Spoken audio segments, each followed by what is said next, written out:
Good evening, ladies and gentlemen, and welcome to tonight's coverage of the Victory Fuel Cup Series here on Full Throttle Television. My name is Bertie Hanna, and alongside me is Tony Solari. And Tony, we're going to be calling some action here tonight at the Tricky Triangle Pocono Raceway, nestled here in the Pocono Mountains in Lone Pine, Pennsylvania. It should be a lot of fun. It's going to be interesting for the drivers. It's going to be fun for us and for the drivers as well. As the challenges here come in threes tonight. Yeah, no, I actually really like this track. It's got a little bit of everything, and when I say a little bit of everything, I'm talking about all the three different corners. And has anybody ever bothered to put out like a missing persons ad for turn 4? Because it's gone.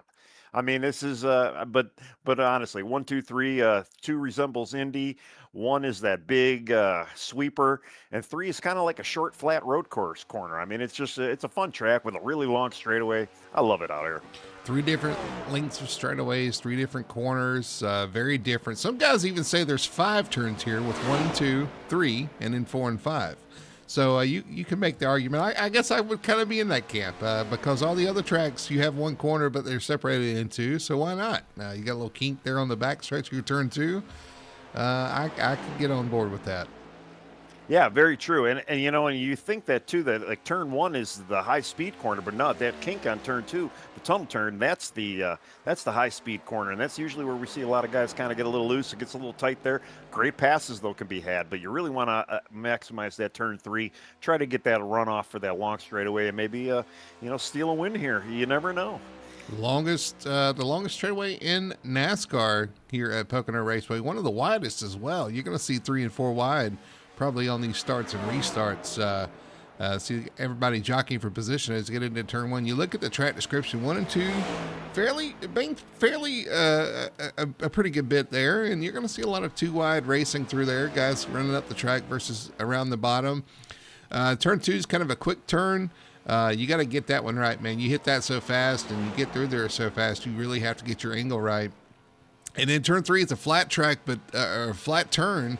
But we do see some of the guys running up the track and kind of dominating that corner too. So a lot of different ways to approach this track. Yeah, we're going to see a lot of different lines. We're going to see multiple lines, like you said, down that front straightaway too. They're going to be snaking through there, and we always see that snaky shuffle down the front straightaway when, especially in the closing laps, when people are trying to break some draft here and there. So that's always kind of fun to see. Well, you talking about the Tricky Triangle this week. Last week was Michigan, some high speeds there for sure. Tyler Bowers getting it done over Brandon Fetterplace. Another Hot Lap Heroes 1-2. Tim Wortman in the mix there in 3rd place.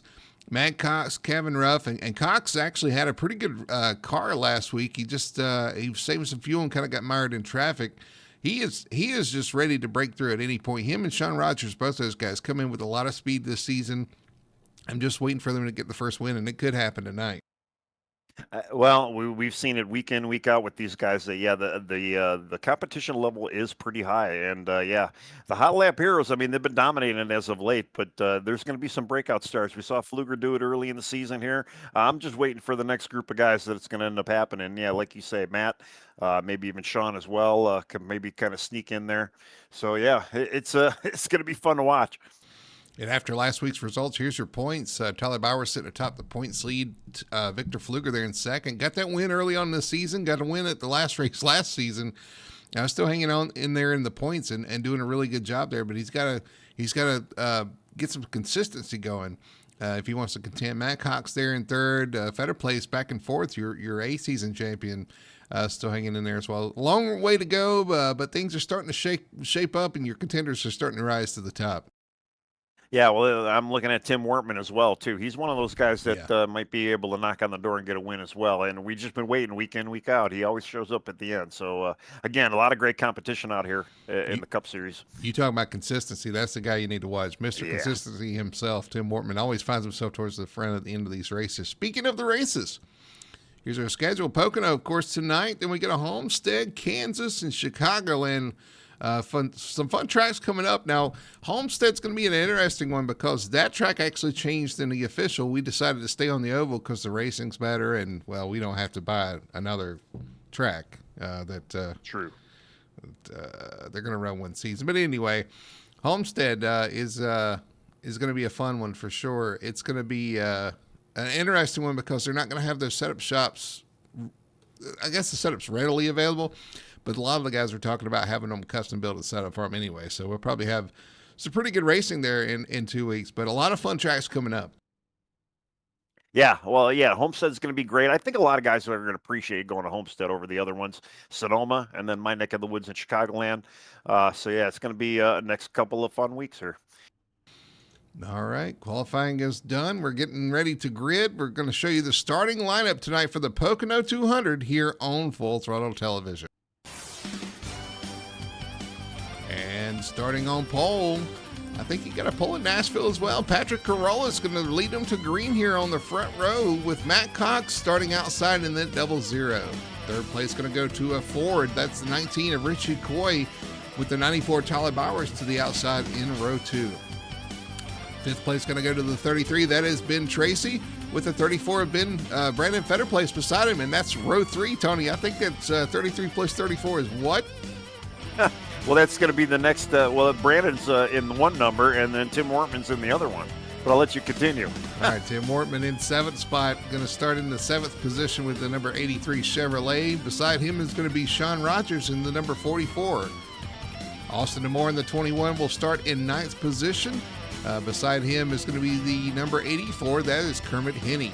11th spot going to the 98 of Nick Alford, and Greg Carr in his number 25 machine will start in 12th position.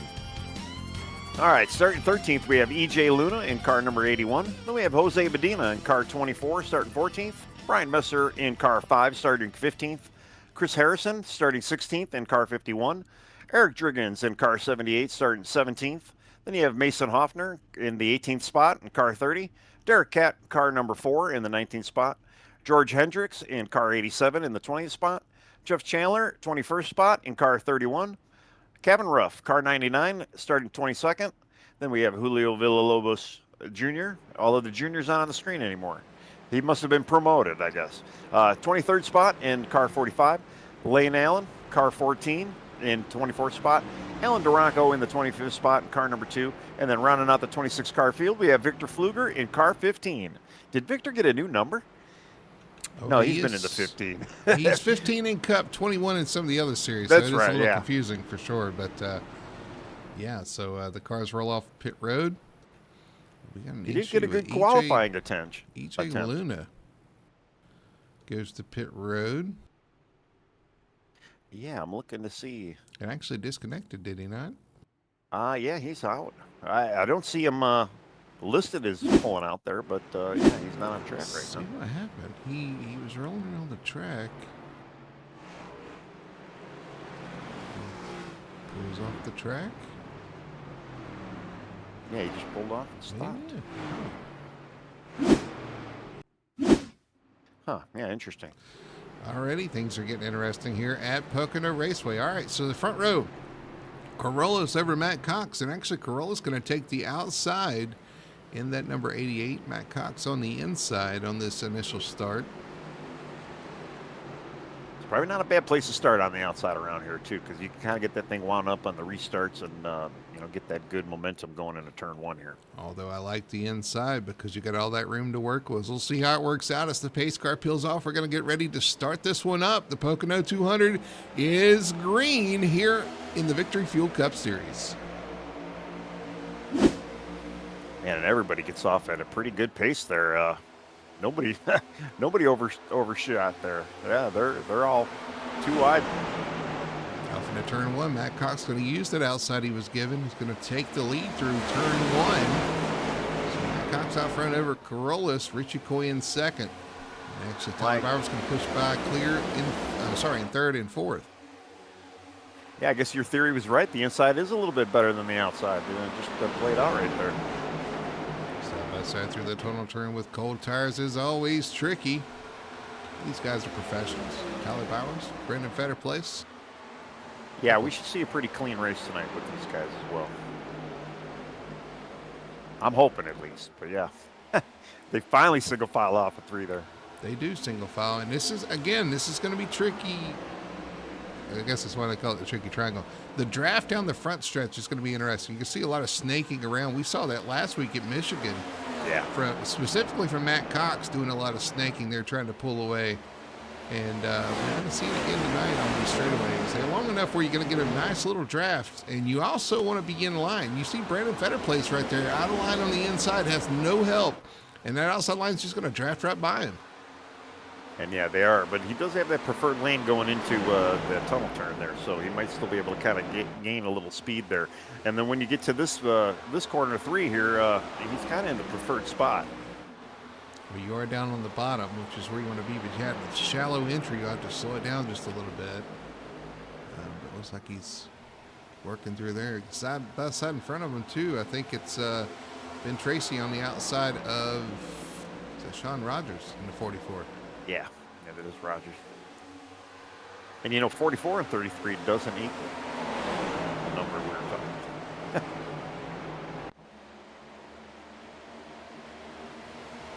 The number in question. 33. Yeah. Did Patrick Carolus get in front of Matt Cox? I believe he has. No. Oh, no. Who's that all the way in the front? Somebody's going to get lapped already. Oh, yeah. Brian Messer. Did he start from the pits? I believe he did. And he's already showing a lap down for me, I believe. Yeah, he is. So he's going to go another lap down here. You know, from the blimp cam. Yeah, from the blimp cam, you know, I saw the black car trailing a car, and I thought, oh, did Carolus get in front of him? But no, yeah, that's Brian Messer. Yeah, so Messer goes another lap down. Carolus going to have to fight by him as well. So far, Matt Cox has kind of walked away from these guys early on. Again, yeah, for sure. Lap 15 is your stage lap. We're racing a lap 80 here tonight, so we can keep track of that. You can keep track of that all on your tower there on the left. I'm looking at that Brian Messer car now too. Even though he's 2 laps down, he's got the Fine Line Whiskey podcast, but in a Miller Lite fashion kind of theme on that car. I think he's ran it once before, but still a good-looking car out there. I will check your trading paints. Oh, he's in another car already? Oh, man. My trading paints. It's always the trading paints. It's in the orange. Oh, is he? No, I do. Now that I've seeing him on stream, yeah. Richard Coy closing up on Patrick Carolus for second there, though. Right now we have Toyota, Chevy, Ford in the top 3. So some parity here at Pocono. Well, Brian's really not letting off there, too, so they're going to have to deal with actually a kind of a quick, lap down car as well. So they're going to have to manage around him somewhat. Ben Tracy holding on to 4th right now, although there's a challenge is starting to build here. Tyler Bowers, Tim Wortman, they are packed close here for 4th on deck. Yeah, that is a gaggle. If I've seen a gaggle. Somebody in the wall back there as well. I would say. And now Sean Rogers, the 44 behind the 33, getting an arrow wash though up the track just a little bit. It was the 25 of Greg Carr that tapped the wall there. Ooh, Victor Pfluger. Issues in turn 3. He's sideways. Caution flies. Oh, yeah. Pfluger sitting sideways there. And Lane Allen also with some issues in the number 14. Yeah, so. Pfluger insta-towed. But, man, yeah. Somebody got loose in front of him, it looked like. Let's go back and look here. BESTONE Tire and Auto Care instant replay. The 14 charges into the corner. Oh, contact from behind. There's the black car behind Pfluger. Behind the 14. Taps him, sends him spinning, but the big hit happened behind him. Yeah, that was the 21 of Austin D'Amore. And yeah, Pfluger just hit the brakes, and that thing snapped right to the wall. Austin D'Amore charges in the corner into the 14, slides sideways in front of the 15. 15 turns right to miss him, and unfortunately turns right hard into the outside wall. And his that was a hard hit. Will be over. Yeah. Yeah. Didn't even make contact, just hitting the brakes and probably just out there relaxing a little bit. And man, we've seen this car do that, do some goofy stuff, especially under braking too. I mean, the pendulum effect as it is, but yeah, I know under braking as well, it could get weird. Man, that's a hard hit early on. The 21 just rolls in there into the 14 and sends the 14 spinning. But yeah, you're right. The big hit behind him was the story. Let's run on board with Pfluger here as he watches this in front of him. 21 dives into the corner, tries to dive in there. tries to avoid that, and unfortunately just, I mean, he'd have been better off hitting the car. Honestly, yeah. I mean, this car is temperamental. Let's say that. Yeah. And I'm looking back even at Lane. I almost wonder Lane maybe kind of lifted a little bit for, Julio. I believe that was, Julio Villalobos in front of him, kind of cutting down on turn 3, kind of diamond in that corner like you were thinking. And Lane was just giving him a little bit of room. And, yeah, unfortunately, probably Austin didn't even see him from his angle where Austin was. So the first caution of the night comes out on lap 6 here at Pocono. Well, it's going to give Patrick a second opportunity to make that outside line work. I mean, he's not going to have the point, but he might be able to get something out of it. And it looks like Brian Messer is going to be getting a lucky dog, so he's going to at least get maybe one of these laps back. He's got speed in the car, so hopefully we'll be able to see him on the lead lap here. And we do got the stage coming up another 8 laps or so. So he should be able to get back on the lead lap here. That's true. Yeah. So if he can hang out, yeah. I'm gonna have to refresh my trading paints though. Everybody else looks like they're in the normal red car.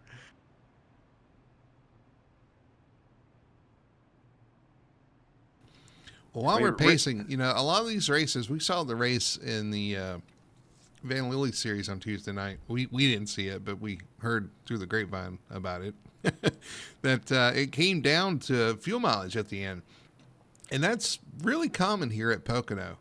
And so that's one thing to keep in mind. The other thing to keep in mind is you can make a pit, as long as you're close enough to leader, you can make a pit stop under green and not lose a lap here. So we could see some guys try to flip the stage and get some track position.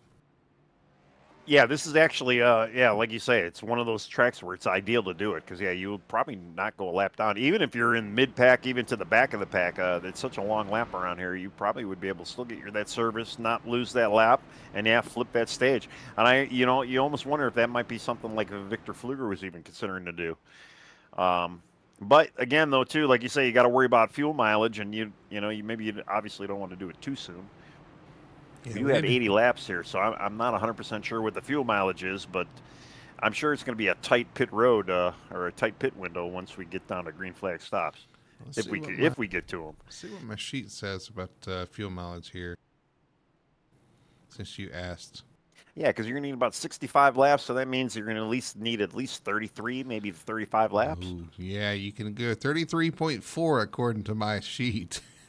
Yeah, so it's going to be a tight pit window regardless. So that would be the only thing that I would say would probably be against maybe going that, going against flipping that stage here. Well, I guess we'll find out. But you never know. There might be a couple risk takers out here, and we'll see what happens. I mean, we still got a couple laps for that to happen. So I think we've gotten the one to go to green, but there's still single file up front, Cox and Corollas. They are discussing right now who's going where, and it looks like Matt is going to take the bottom row, the normal lane.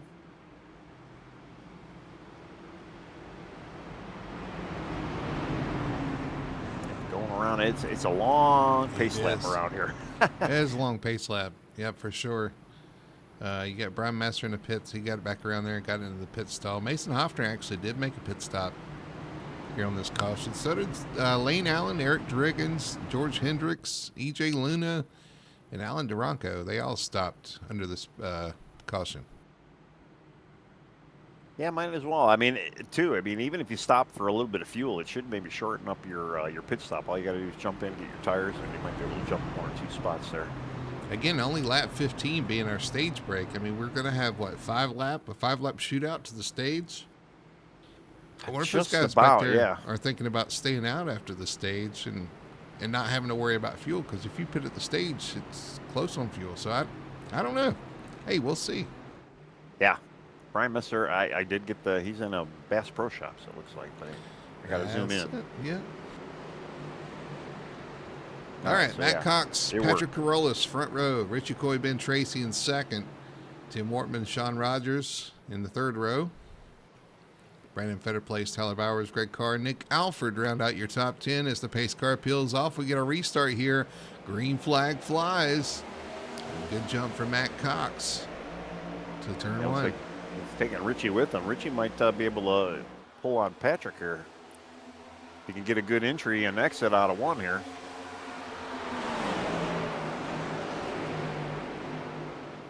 Side by side for second. Here comes Coy to the inside. Coy trying to rebound. Had some tough luck as of late. Rocking the purple potion car. It looked like he got a little tight though on exit there. I know my trading pace might be messed up, but he's got red wheels. Derek Cat. Car, does he? Derek Cat issues off turn 1. He spins, gets it righted. We're going to stay green.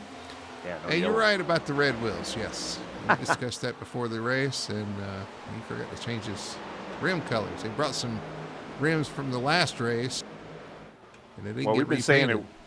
saying he needs to be driving that Lucky Lemon car because he needs the luck right now. I think more than anything.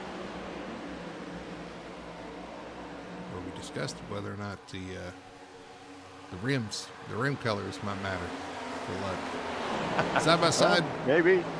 Ben Tracy and Tyler Bowers running side by side through turn 1. And here comes Tim Wharton to the outside, trying to take advantage of that as well, as they're going to draft down the backstretch again in that preferred lane on the outside.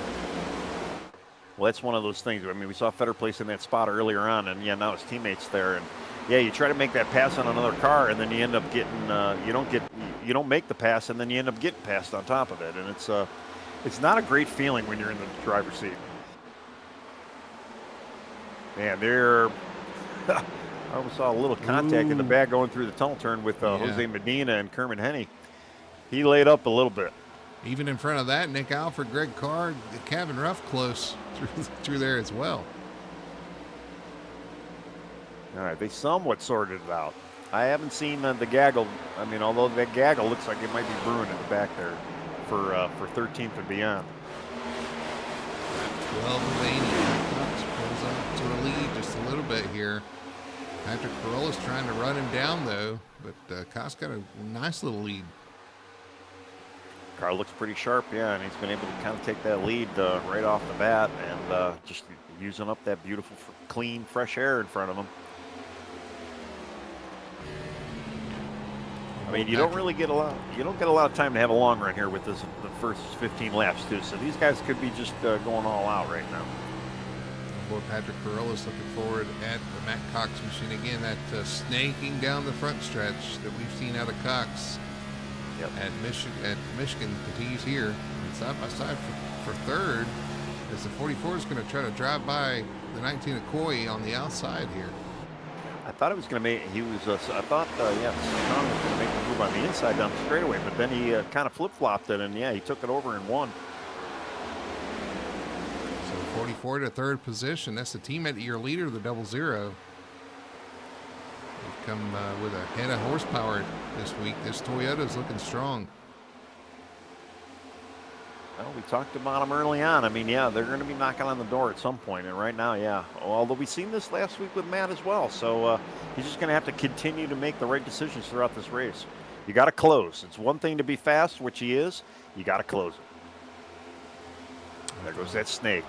A little bit of a poor exit off turn 3 by the 19 of Coy. And Tracy's starting to inch forward. Maybe getting a sniff of a fourth place here.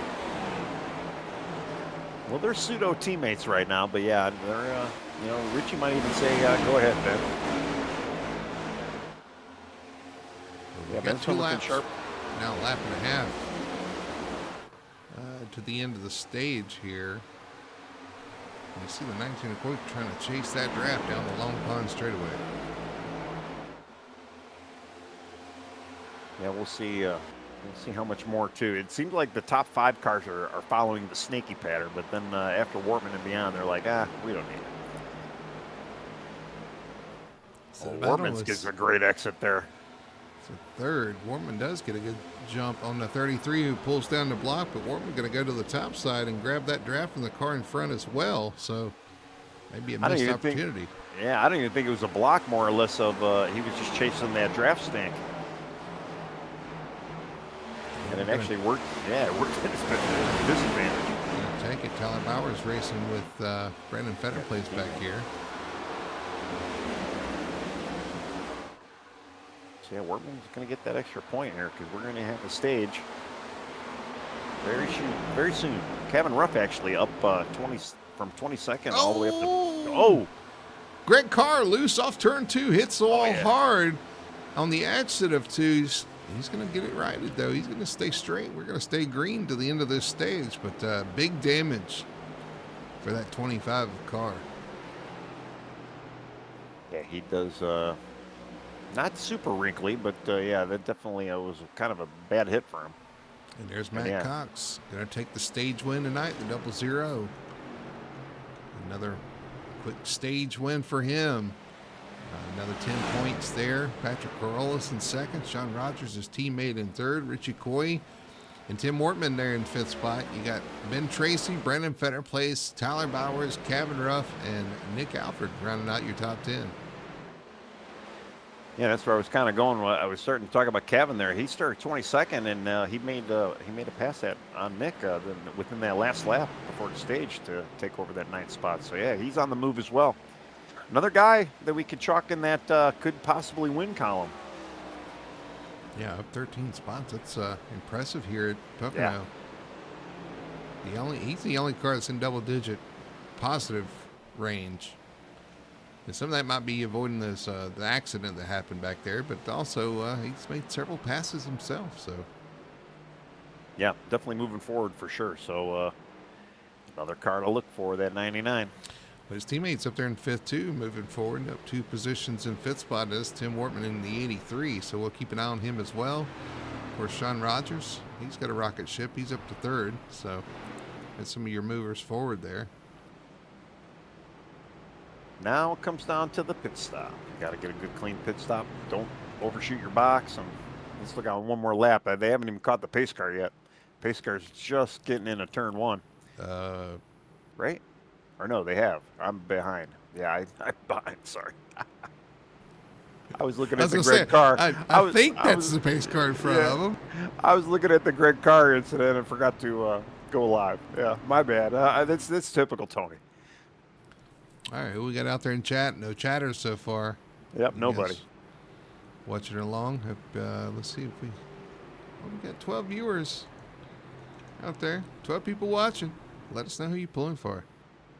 What you're watching. And as I predicted too, Brian Messer's getting his lap back. He will be on the lead lap, so that's going to bring the only guy we really have lost is Victor Pfluger. Unfortunately, he had that accident where we saw him tap the wall up there, but still a full field then on the lead lap for the most part. All right, all the leaders are going to hit pit road here.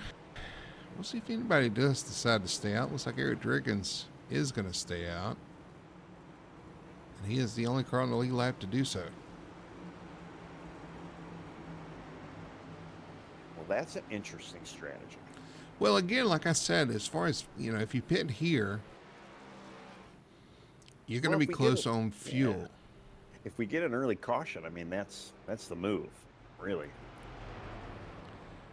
Well, even if we don't, everybody's going to have to make he's going to have to make 2, isn't he?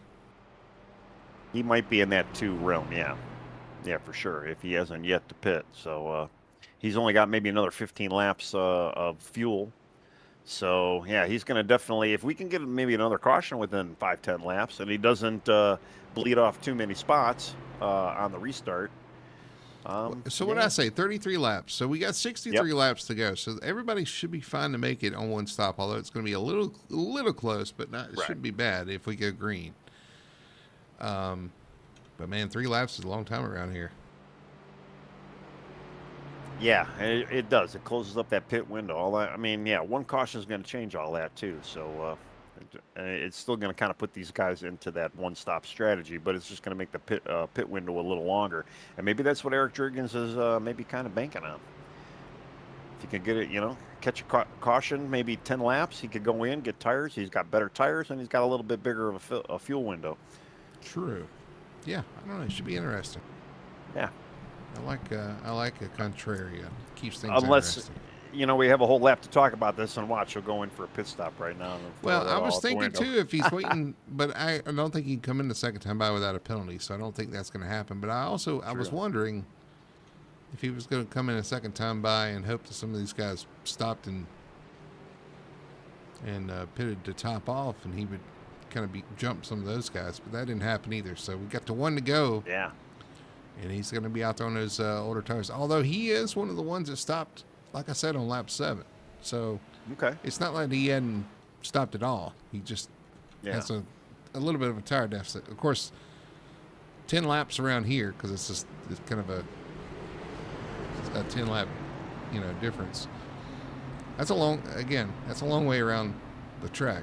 This is a long track with a lot of load on the tires. Well, let me go. I'm going to check to make sure. I mean, obviously he got fuel. Okay, he did actually get tires at that lap 7. So maybe this is his play to, he's off strategy, but this is his play to save that extra set of tires. Yeah, I mean, he doesn't have a crazy deficit of tires. I can't imagine you would need. I mean, you got 5 sets of tires, so if you're using them all here in an 80 lap race at Pocono, I don't imagine that tire would be a limiting factor.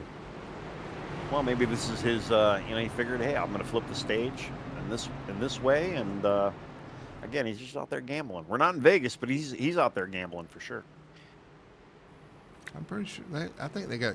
Do they not have? I don't know if they got casinos in Pennsylvania, but they probably do. They got casinos everywhere nowadays. It seems like. Our resident Pennsylvanian, Michael Blackner, needs to let us know. You got Casey McMullen out there in Pennsylvania as well. Oh, that's right. Yeah, Casey. And Casey won last week in the Vanlilys series at this track. I think Tim Wortman not in Pennsylvania? It's tough to say. We got some other guys out there. But anyway, all right. Pace car's going to peel up. We're going to get back to racing and quit yapping here. Green flag flies. Good jump for Eric Driggins in the 78. He's going to clear the field off into turn 1, pull up the track, and take sole possession of this lead into turn 1 here. Yeah, I mean, he's got a little less older tires, or, a little more older tires, I should say. But, everybody else, they got to get around him now. He's got the clean air in it. Matt Cox using that higher line through 1 and 2, going to get a run off the corner. Is it going to be enough to get to him in turn 2? No, not quite yet. He's hanging on. Yeah, he's going to maybe tiptoe around it. He's got his teammate behind him, so there's probably not too much pressure. Well, I say that, but up the track for both of them. Now Sean Rogers trying to give. Here comes Patrick on the inside. He was trying to give the 00 some help. That's going to cost him a position. Yeah, he didn't want to sell out his teammate. I mean, it's respectable, but yeah, it might hurt him here.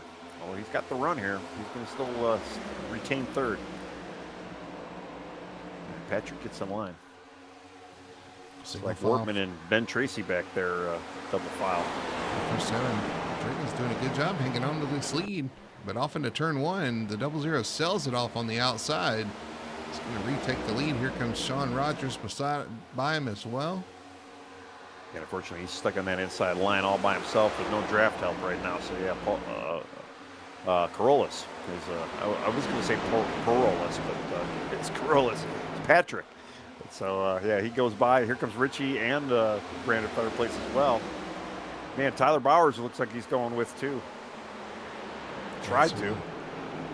The train is on. There's Kevin Ruff way up high against the wall. Gets a good run off the corner. Kevin, he's sitting in 10th right now, so he lost a couple spots on that pit cycle.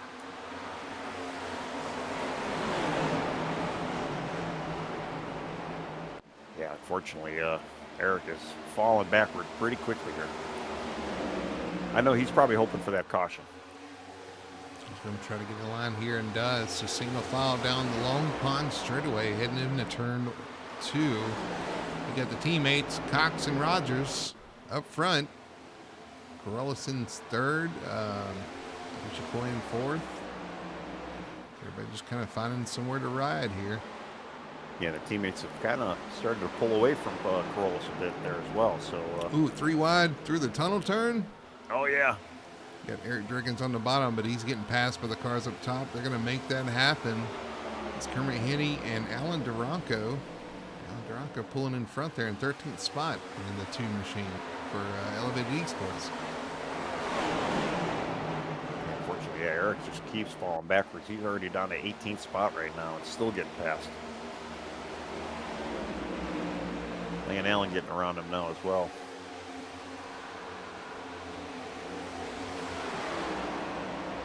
Jeff Chandler back in 18th spot. Unconventional run for him so far. I haven't mentioned his name so far yet. Oh, we got Brian Messer sideways on the apron. Hangs on to it. Drifts through turn 2 on the apron. He's showing off out there. He gets an A for style points there. Here we got Jeff Chandler in 18th, now in 17th. Lane Allen in 18th. Those guys side by side back here. Everybody else is pretty much single file as they head into turn 1, lap 24 of 80. And again, we got to hit that fuel number. I remember it's around 33 laps. So, yeah, I kind of feel like everybody's kind of, man, I'm watching a Ben Tracy Cabin Rough right now. They're getting all over Tim Wortman. They sorted that out. Wow, well, turn 1 was a little hectic there for a second. A couple of teammates in front of Ben Tracy, Wortman and Ruff, kind of working together there. It didn't look like it there for a second, but no, we do have a yellow. Alan Duranco sideways. Oh, big hit by the 4 of Derek Catt as Duranco was spinning there. So Derek Catt involved as well. Duranco and Derek Catt bring out caution number 3, the second one for incident here tonight. And when you see Duranco, we've seen that happen way too often in this car. Well, I know what you're talking about now. Let's go back and look at our best one tired auto cure instant replay through the tunnel turn. I imagine a snap. Yep. And a snap to the right. Spins and kind of innocent so far, but unfortunately the 4 comes through and cleans him out afterwards. Yeah, I'm trying to go back right now and look at what happened with Cat. I mean, I assume he would have seen him at that point. Just, man, he was right in front of him. Everybody directly behind him does a good job of avoiding that, but unfortunately, Derek... you know what? Derek may have just saw smoke. He did have a couple cars right in front of him, and when they got out of the way, I just didn't realize the car was right there. Oh, yeah, there was a whole lot of smoke leading up. You got to do an in-car on Derek there. You'll see. You'll see why he accidentally tapped him there. I was right on board with Derek Catt here. Blinded.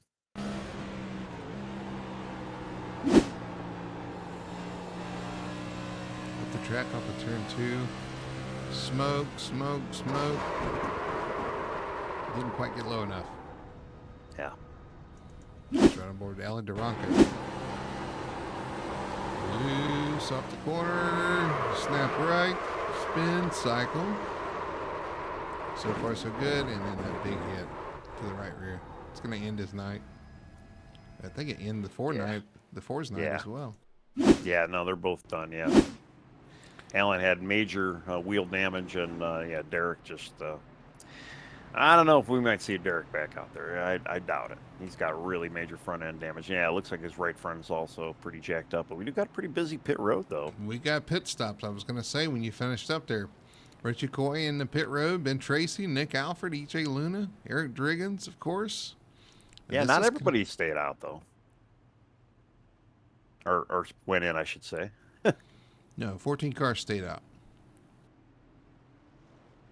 Well, not a bad option. I mean, I don't know. I think you know, why not burn up the set of tires? It kind of makes your fuel window a little bit bigger, and especially too when you got that many guys that did stay out. It's probably not a bad move for some of these guys here. Well, if you're running mid-pack, it was not a hard decision to come in, I don't think. You come and get tires and see what you can do from there.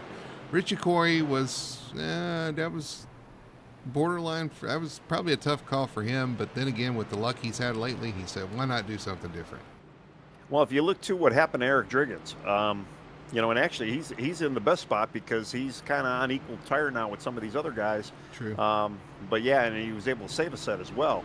But you know, you look at how far he fell back, even starting the race. He had the clean air. He maybe, I think, led a lap, but the first lap, and then he just got freight trained to the back now. So I mean, some of these guys, we went 10 laps since the stage, the last caution. So yeah, there's going to be a pretty good tire deficit now for that lead. Would you say 14 guys stayed out? So yeah, it might be a little rough here for some of those guys up front. They're going to have a little bit of... about 8-lap difference on tires, but around here, Okay. that's a good bit. Yeah. Well, like I said, we just saw what happened with Driggin. So, yeah, it's I can't imagine it's going to be any better for the guys up front here. Although, I mean, Matt Cox and Sean Rogers did have a pretty quick car, and they pulled off to a decent lead. It might take a little time for some of these new tire guys to get to those guys, but I don't know. I'd be worried if, I was in that top 5 right now. Especially, too, we stay green the rest of this, they're going to have to make that tight pit window. Everybody else gets a little bit more leeway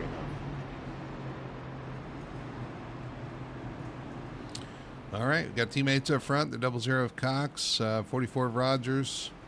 Got Corollas and Fetter Place in row 2. Fetter Place's teammate Tyler Bowers in row 3 with Tim Wortman.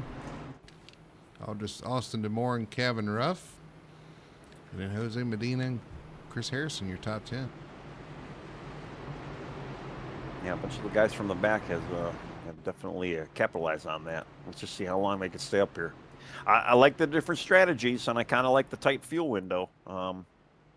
It's still yet to be determined if we might actually come down to fuel saving. But I like the different strategy. It's going to spice it up a little bit. Yeah, 54 laps to go. It's going to be 53 at the line. Of course, we're not in any fuel window yet.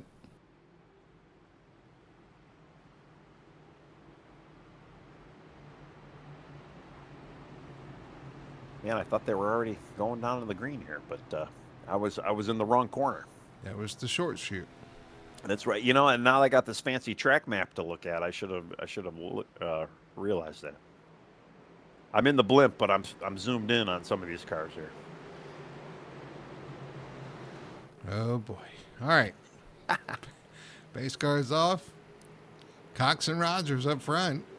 Sounds like a law agency, but here we go. Green flag racing here at Pocono, and a good equal start between Rogers and Cox. And 3 wide already. That sounds more like a law agency there.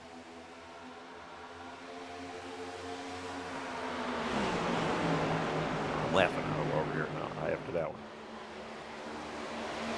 And they were finally I can't even speak right now. The 3 wide is over, thank God. Uh-oh, 33's pitting. I wonder if Ben Tracy got a speedy.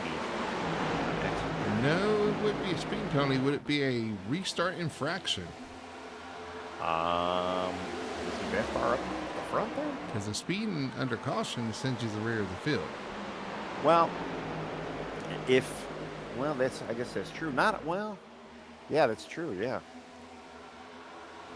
Well, is it true or is it not true? I don't know. But Ben Tracy is hitting pit road. Yeah, I don't know. iRacing keeps screwing up with their thing, so I don't know exactly how they officiate it anymore. How would he have gotten a restart infraction that far back in the field? If he's ahead of the car, he should be behind.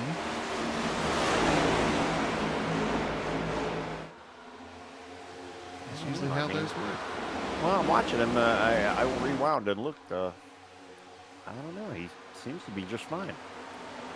Well, up front, the 2 leaders kind of got a little bit of a gap over Brandon Fetter Place in second. Tim Wortman in fourth behind him. And Austin DeMore trying to hang on again against Tyler Bowers. But here comes Bowers to the inside. He's trying to make that stick over DeMore. He does get it. I'm looking at some of those guys with the fresh tires, waiting to see these guys maybe start flying through the field here. I don't even remember who the first guy was that was off the pit road. Richie Coy. Richie. Yeah. I assumed it would have been Richie. Well, he's under Kermit right now, trying to get around him. Yeah, again, I don't know what happened to Ben Tracy there. That's very odd. It didn't look like he passed anybody, but maybe.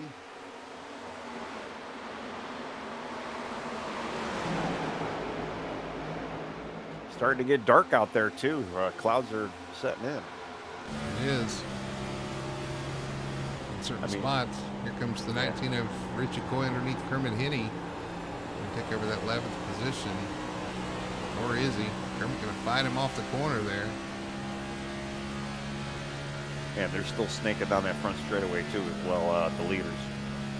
And everybody in tow is just kind of following them through.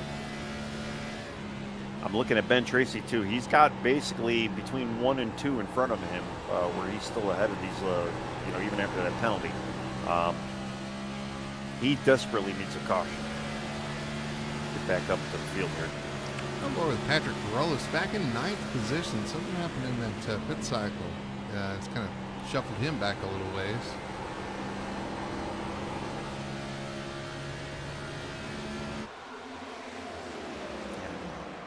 Who was I just seeing? Richie again. Like Richie, well, no, he's catching up to Julio Villalobos right now. Brandon Fetterplace bleeding some spots here off of turn 3. Tim Wortman gets by. Tyler Bowers got by as well. Oh, yeah. Yeah, he did. He just dropped that 2 spots. Those guys have a little bit of a distance to make up to our leaders.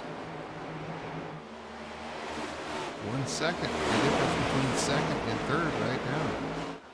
Yeah, that happened on the entry of 3 as well. Yeah, I don't know what happened to Brandon there. Almost looks like he kind of let the guys go. He might be saving some tires. We've seen that out of him before. Here comes Nick Alford trying to hang on against Jeff Chandler, EJ Luna right there. Yeah, there's a gaggle right there. Got Hermit, Lane, Jose Medina as well behind him.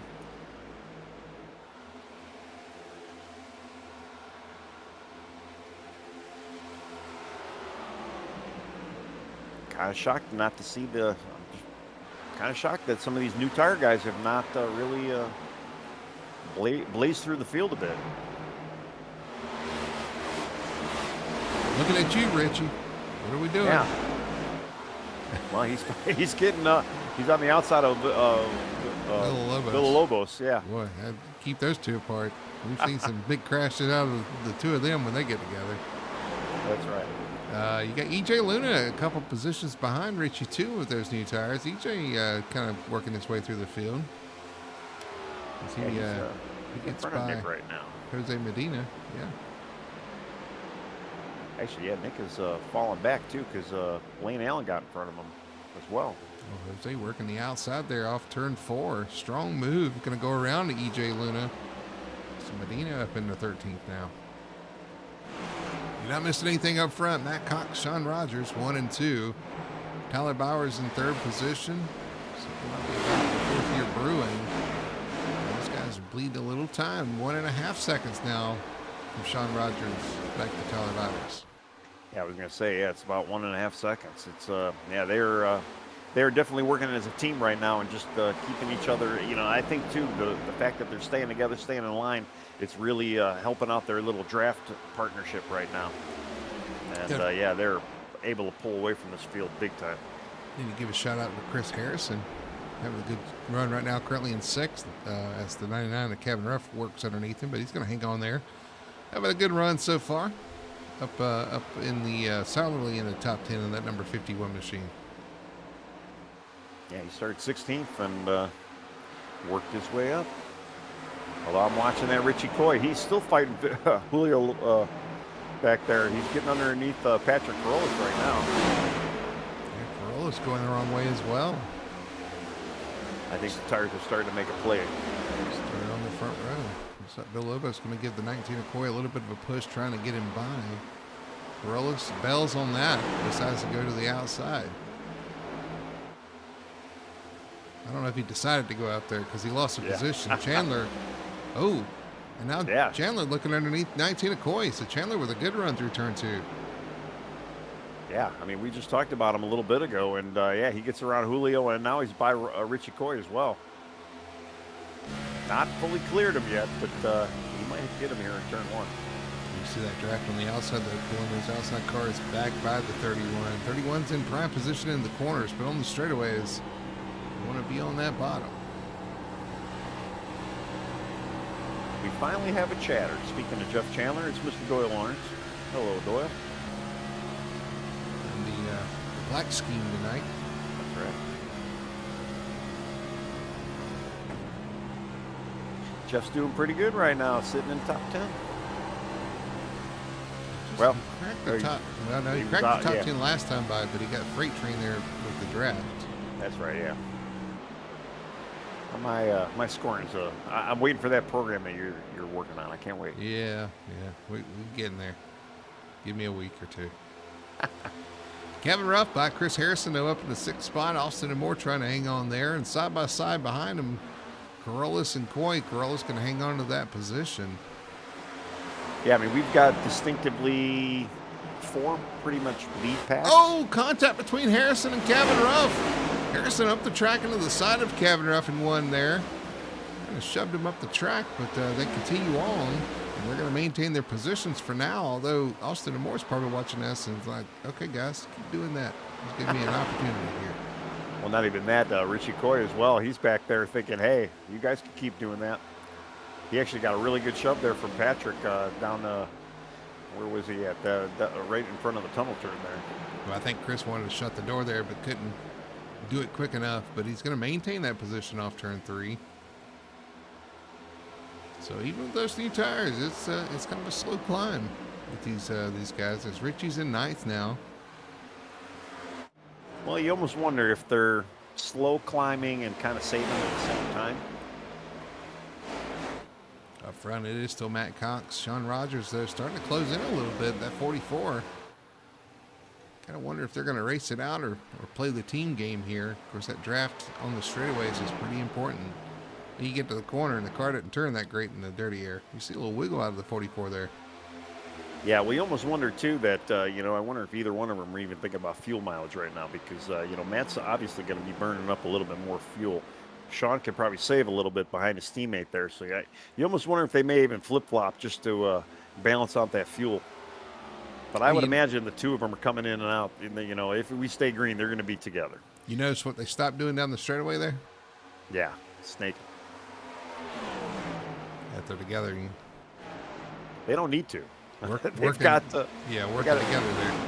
Yeah, they got a 2-second lead out there. As far as fuel goes, I don't think they're too concerned about fuel. We had one, or maybe 2 cautions. I don't remember. We might have had 2 cautions. The one, but they may have saved a little bit. And we've got about 9 laps to the fuel window actually opens to make it to the end. So we'll keep an eye on that. Who comes in early? Who stretches it? Who's open for a caution? Like I always say, if you can save a little bit of fuel, it does shorten that pit stop a little bit because you're usually always waiting on the fuel guy. Even though if you obviously most of the guys are going to go for that 4-tire stop, the fuel usually takes a little bit longer. And if you could save maybe a gallon, they're going to try and pack these full anyway. So hey, might be one of those things. Change for 3rd position. Wortman off turn 3 is going to take that away from the 94 of Tyler Bowers. So Wortman in the 3rd. He's going to see if he can charge forward and make any inroads on our leaders here. 2.2 seconds is the gap he's going to have to make up to have anything with the leaders here. Yeah, and our top 5 has got a almost 2.5-second lead over 6th place, and that's being led by Kevin Ruff right now. And that's really where a lot of the action, a lot of the cars are. We've got, I'm trying to count them all up here. There's almost 10 cars in that backpack back there, and they're all kind of under it's a big blanket, but it's still, they're closer than anybody else right now. King size? It'd be a king size comforter, yeah. Although Kevin kind of broke free from that group. He did. He's charging forward just like his teammate, the 83 of Wortman. He's charged out of that pack. Chris Harrison still hanging on over Richie Coy right there. Harrison's still doing a good job. Good defense there. Hanging on that 7th position. Yeah, he's got a pretty good car. I mean, Richie has yet to close up on him. I mean, he's closed up on him, but he can't seem to find a way around him.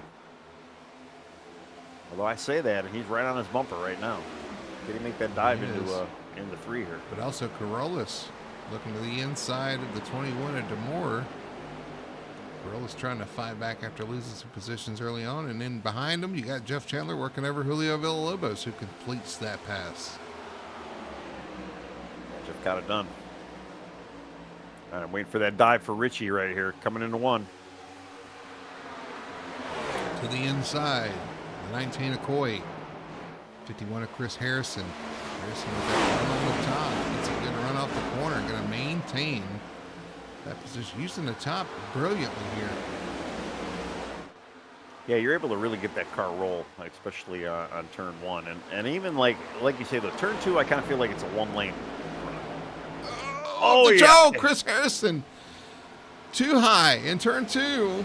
Hits the wall. It's going to give up that position and more. It may have some pretty significant damage. That's a pretty big hit. Yeah, as I was just saying, too, turn two is that one lane. And as I'm watching Chris, I'm thinking, that's not the lane. That's not the lane. Man, that hurt him bad. Yeah, and like I said, I'm pretty sure he's got pretty significant damage. That's a pretty big hit. Yeah, that was heavy. He's up the track. He knows he's struggling now. Able to maintain a little bit, though. I mean, he had a decent exit there. What's behind him? Villalobos, Jeff Chandler, and they're going to start stacking up behind him too. Well, it doesn't kind of put kind of stacked it behind Corollas anyway. Well, yeah, a lot of these guys, I mean, yeah, they're making really good use out of those older tires. Kind of making it a little hard for some of these guys with the newer tires. He shoots high in the corner there behind the 31 of Chandler. Boy, handling's starting to become a factor, though. You're starting to see these guys dance around off the corner and everything, too. Well, that high side of Medina, he's worked it. He's side by side with Jeff right now. Go to the bottom, going to get dirty air now from the 45, though.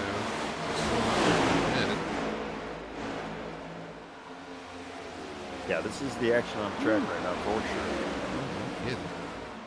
All right, and they are getting around Brian Messer. Brian Messer, unfortunately, he's not showing being a lap down, but I believe he is. There's your leaders, Matt Cox, Sean Rogers still cruising out front together. Rogers is keeping pace with Cox, though, and might be a little bit quicker at this point because he's closed up on him a couple times. I don't think they're. Well, I was gonna say I don't think the two of them are playing evil with each other. Got a wreck off turn 4. Uh-oh. Julio Villalobos involved. No caution, but Julio spinning sideways. There was another car involved there as well.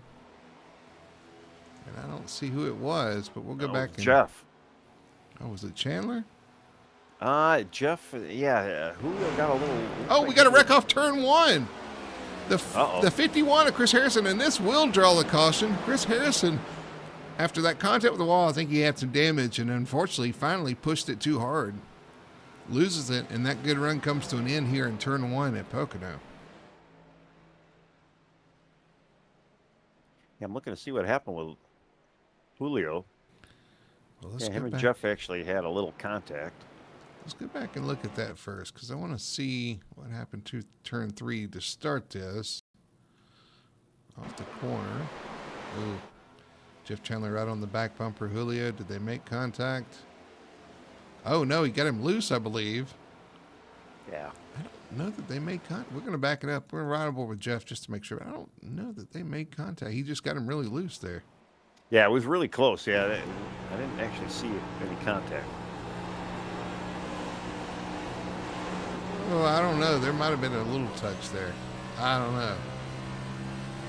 We'll leave that to the officials. I don't know. But that was some close racing there.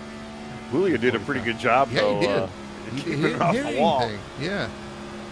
And then we go down here in turn 1. Let's see what happens to the 51 of Harrison. On board with him. Gets loose in turn 1. Wiggle, wiggle. And unfortunately just shoots down the track. And, he catches the end of that safer barrier with the left rear. Yeah, that car, I mean, he was fighting that snap on it like we see so often. But, yeah, wow. That is the wrong spot to hit that barrier. Smacked it. Sent the car in the air. All 4 tires off the ground. That would have been a wild ride in VR. That's for sure. Well, but this does change everything. And from one, my calculations are correct. No. We are at the, they're going to be squeezing every last drop of fuel out of these cars. So I said 33.4. We've got 35 to go. They're going to cross the line with 34 to go here on pit road. Well, this is going to be one of those times where I'd be like, yeah, I really don't want to lead right now. I don't want to be burning up all the fuel. Not sure if that's going to be the strategy from Matt Cox and Sean Rogers, but you never know. Well, I wouldn't want to be up there. Everybody hits pit road, though. All the leaders are on pit road. Who's going to win the race off of pit road? It's going to be Matt Cox pretty easily there. Sean Rogers in second. Tyler Bowers up to third, though. Jumps Tim Wortman.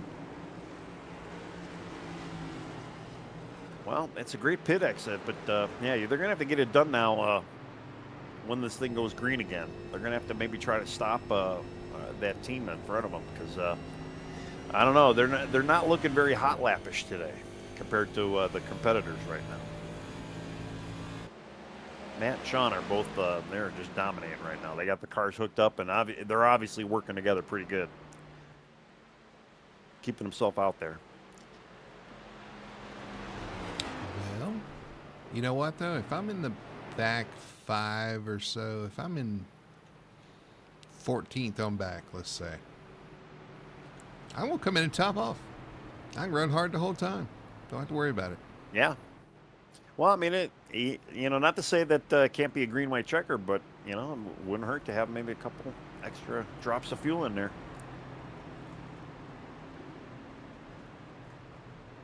We'll see if we get any takers.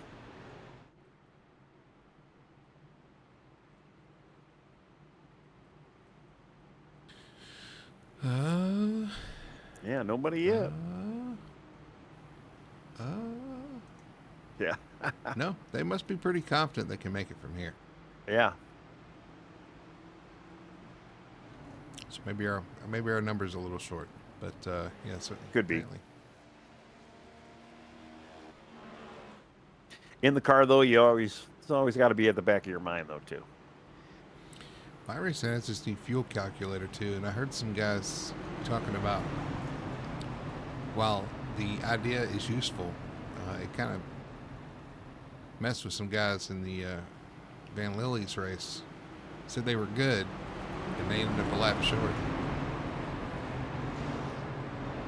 Well, I mean, the real drivers really don't know how much fuel they have. It's Correct. all kind of a guesstimation. So, I mean, do we want to go that far in sim racing? That is kind of what I was thinking too while I was saying that. Is that wow, that's great information to have. The guys out there in real life, they have to weigh the fuel cans and estimate how much fuel got in the car, how much they dropped on pit road. Right, yeah. So do we want to get it down to... Right. Of course, so I don't know. I guess you still get a point, how many estimated laps anyway. You had that before, so nothing's really changed there. Well, I mean, now, though, when you're in the car, you can kind of see, okay, I got 1 gallon, and then it goes down by points, and... some guys, they'll drive down pit road with, 0.1, and they're like, I can go one more lap, and it is a little different. So maybe they did improve it for the better to kind of keep some of the guys out there guessing, or at least maybe not running as dry. Again, they might not be as close as we think they are. Well, that's true, yeah. We're going to find out, though. Pace car's going to peel off. It is still Matt Cox, Sean Rogers up front, Tyler Bowers, Tim Wortman, Cabinet up your top 5 as we get green flag. 32 laps to go. I know the team wants to kind of link back up there right now. It looks like, Sean, he's cleared Tyler, so they're back 1 and 2. On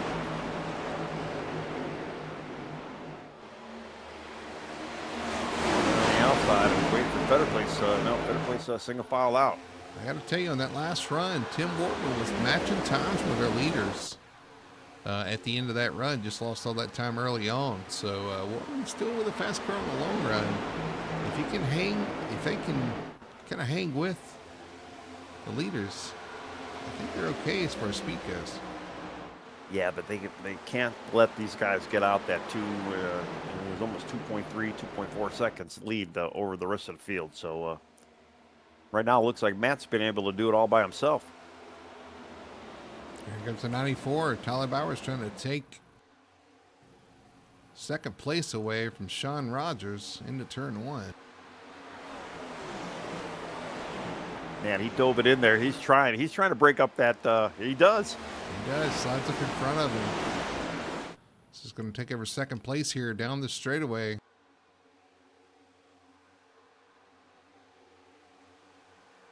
Just looking in the back of the field too. They're all kind of single file. It looks like Julio is having a little bit of issue there with Jose Medina and Kermit Henney. They finally get that sorted out.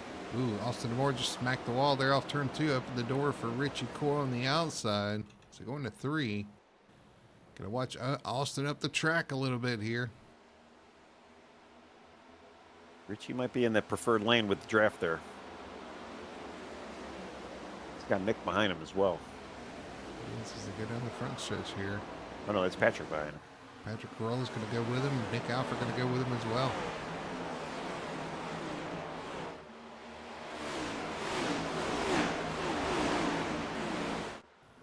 Matt Cox still trying to break that draft. Tyler Bowers in second, but here comes Sean Rogers back on him on the inside. Big Toyota battle with these teams up front here. Just like in real life. Toyotas are strong. Too wide going to 3. All it's doing is bringing Tim Wortman a little bit closer to him. 2 wide going into 3, no problem. But you say 3 wide going into 2, I'm going to get on the edge of my seat. Yeah. And all this racing side by side between these two, just allowing Matt Cox just to drive away. Well, yeah, he's driving away, but everybody's starting to kind of catch up to that battle for second right now, too.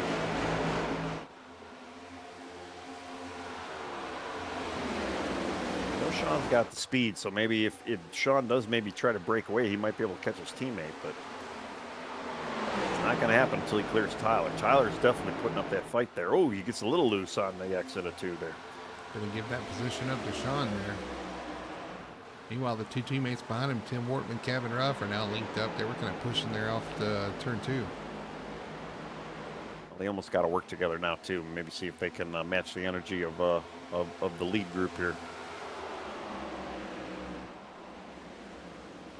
Let's see how long it takes Sean to get a second on his teammate here. He doesn't have the draft though. I mean, he's kind of out of that draft range.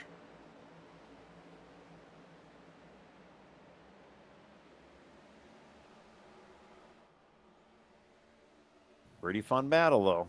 Still single file down Long Pond straightaway for the top 10.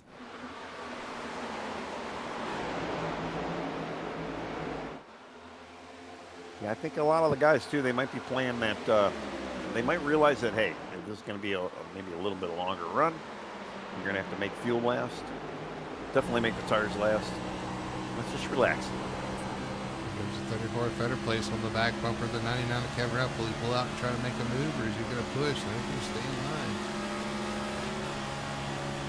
Push to the back of the 99. Don't push him too hard. You're going to push him right into his teammate.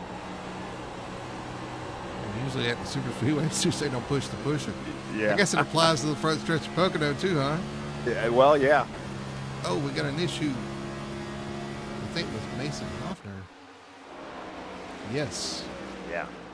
Let's see what happened to Mason there. Something in turn 1. Almost spin off of turn 1. We stay green though. He just got a little loose on. Well, he was trying to see if there was a little contact there. DeMore on the outside of Corollas for 10th position. Gonna take that away. Yeah, no contact between the 30. Eric Driggins was right behind him, but yeah, Mason got loose and no harm, no foul. Julio Villalobos trying to rebound here. Some Jose Medina. Trying to hold on against the 33 Ben Tracy. Well, Sean is actually gaining on his teammate now. He is in draft territory. So, is Sean going to have enough strength, or I should say, is the rest of the field going to have enough strength to stay with Sean to maybe catch Matt here? And Sean wiggling through the tunnel turn there, seeing if Tyler can stay with Sean as well as far as the draft goes. But again, Tim Wortman looked like he was the strongest car of the rest, back behind your two leaders. So how much is he going to have to battle Tyler Bowers, maybe, as they start to snake down the straightaway? Well, we always know Tim kind of shows up kind of in the later end of the stage. He's more of a long run guy. He loves these long runs, it seems, and he was obviously saving quite a bit to start matching lap times at the end of the last run. He can't really do that much. He can't let these guys get that far ahead of him. And obviously he's got the 94 in front of him, so he's going to have to try to maybe squeeze a little bit more performance out of that car. With that performance, he's also going to be squeezing a little bit extra gas out of the corner as well. That's true, yeah. Oh, Tim Wortman loose off the corner as we were riding on board. Lose some time there and lose a position to Kevin Ruff. And maybe another one to Brandon Fetterplace. He was able to gather it up quite a bit, but yeah, brought Fetterplace right to the bumper. Richie Coy's licking his chops and behind, watching it all unfold here. Yep. Got Messer on the access road in 3. Yeah, that lap too. Sean has not really closed in on Matt at all. I'll tell you, Matt didn't have a great strategy last week, but I don't know what his strategy is this week, but whatever it is working out really good for him. He was almost gifted. Yeah. As long as he's got the fuel in the car. That's right. I mean, he was kind of gifted that opening lead when Patrick kind of said, I'm taking the high side. He's back in kind of step out there coming off turn 2. So he's still pushing hard. Well, like you say, they might be good with fuel. Definitely nobody's really laying back at all. Yeah, they feel pretty confident here. One guy we haven't talked about lately, the 33 Ben Tracy, he did actually get he did not lose a lap, but he was able to kind of get back up to the field in one of those cautions. Sitting back in 15th, just trying to rebound from that earlier penalty. Just figured I'd mention old Ben there in the donut machine.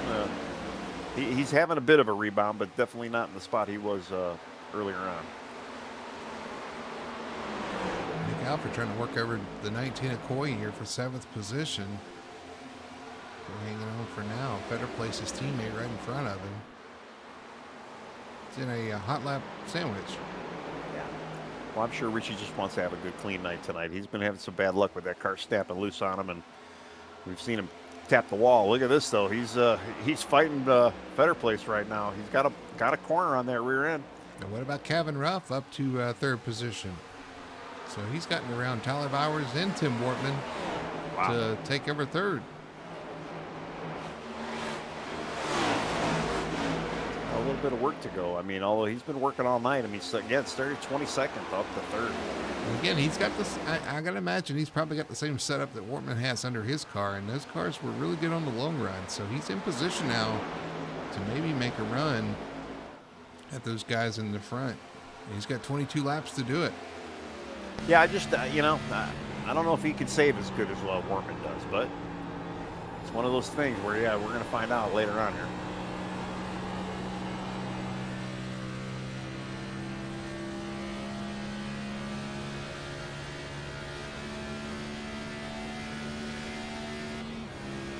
$21 laps to go here at Pocono Raceway. We'll see if he can cut down that lead. Right now, 0.6 of a second to Sean Rogers, 1.4 to the leader. Oh, Richie Coy loose off the corner. Going for a ride on the infield there. Lost a couple positions right in front of Jeff Chandler now. Chandler cracking the top 10 up in 9th spot now as well. Yeah, just been having a pretty good run here. Hanging in the top 10.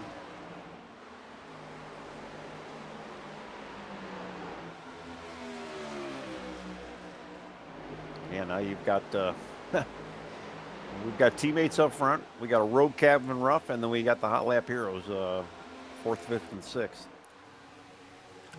Tim Wortman is. Oh no! Oh, that's right, yeah. Wortman. Yeah, I need that program. I don't know if I can wait on a couple of weeks. Oh my goodness. I don't know if I can wait a couple weeks. Maybe that was last lap. They were all lined up. Oh, right, because Fetter places in 6th, and then teammate Nick Alford right there in 7th as well. Yeah.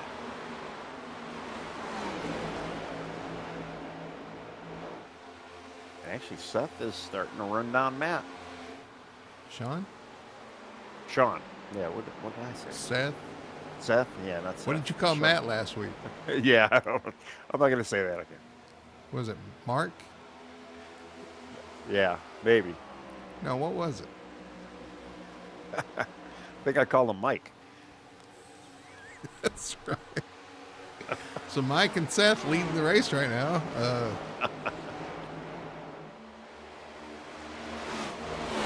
I'll tell you that they have not really gotten away from the field as they had earlier on, but they're kind of in that spot now. They haven't linked up though yet either, so I have a feeling when when Sean does eventually get up to Matt there, I did it again. Yeah, they're going to start pulling away. I might get their names wrong, but hey, they're doing a hell of a job. All right, I don't think my program could help you there because their name is on the screen. Yeah, it won't. Everything's really tiny. There's a font adjuster you can. I know, but then it makes the boxes too large. I got to set up that double monitor. Maybe tomorrow. You said that last time? I maybe said that, yeah. Hey, I see Kevin is starting to. Well, the gap leads about the same. Yeah, Sean is slowly leading on Matt a little bit, but yeah, Kevin, I believe, is still. He's not in that draft. Well, he's kind of in the draft territory, but not really strong draft territory. He almost needs Tyler to be pushing him, or even if Wortman could get to him, and then and Wortman just tapped the wall there as well. I'm gonna say he almost needs to get linked up with somebody and maybe see if they could kind of two-car tandem up to these guys. They're gonna have to work together. Carlson and wall off turn 2. They're gonna lose a few spots. Started out great. Started towards the front. Started on the outside. Actually started on pole, didn't he? Or pole sitter. But starting to kind of fade a little bit here late. 17 laps to go. Everybody's looking pretty calm right now too. So yeah, we might not actually have a yellow at all. I mean, although we saw the cars starting to get a little sketchy there after a couple laps, so we'll see if that ends up being a factor here or not. Possible. Yeah, I mean, we'll see. We saw a couple guys, actually be able to handle the car pretty good, and then a couple guys a little bit more ammunition trying to save it. And that's usually the way this car is. It's so unpredictable. You really don't know what you're going to get when the thing starts getting sideways. All right, there's your Richie Coy on the inside of the 98 of Alfred. I thought he was giving it to him, but Alfred powered back on the outside. I don't think Nick's really giving anybody any spots. I don't think I've seen Nick. I don't think that's in Nick's personality. He's a nice dude and all, but yeah, I don't think he's really giving it up to anybody. He wants to get past his teammate in front of him. I'm sure they've got a little razzle with the group there too. Like, oh well, I finished better than you this week, and you finished better. Well, they're all getting beat by 2 teams right now. That's right. The first to engage out front, first and second. You got Cat and Ruff there with Warrior Racing beating them all right there in third as well. Tyler's trying to fix that, but not having any luck so far. Although here he comes on the inside as I say that. He's trying to get back. Well, like I said, I don't know how good Kevin is at saving stuff. I know Tim's probably a little bit better at saving. And I almost wonder if Kevin maybe shot his shot a little too early there. As they head off into turn 1. Can the 94 do anything with him? Not yet. But he is closing. Yeah. I mean, we definitely have a good battle for third coming up. First and second, I mean, I have a feeling it's going to be Matt and Sean. It's just which order? I'm not 100% sure on that one yet. I have a feeling Sean is going to maybe give his teammate a little run for the money here. I mean, there's plenty of laps to go.